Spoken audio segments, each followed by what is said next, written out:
Welcome to part 2 of the Genially Starter Guide. In part 1, we created an account, chose a template, and edited our first slide. Today, you will be able to edit images on the templates and add animations to objects. Let's go to your presentation and choose a slide with an image you want to replace.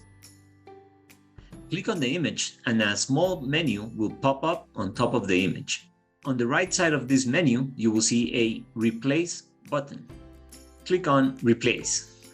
One option you have is to upload an image from your computer. You can also choose an image from online repositories. Choose the image that you want. The image you chose may not fit exactly the way you want on the existing area. If you double-click on the image, you will see the whole image. The bright part of the image is what the user will see. You can move the image, scale it, or rotate it to fit the way you want. Now let's take a look at animations. To view current animations, you can click on the eye icon at the top right. Notice how the Start button doesn't move. To access the animation, click on the object and a menu pops up. Click on the icon at the right side of the object. This opens the animation panel on the right. There are 4 triggers for an animation. On Start of Slide, Exit, Continuous, or Hover mouse. Play with the different options to see which one you like.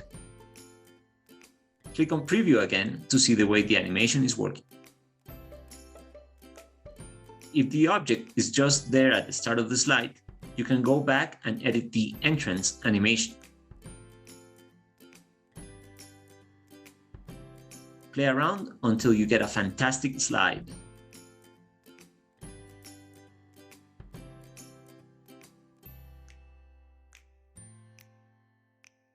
Thank you for watching. Remember that this full free course is available on the link below.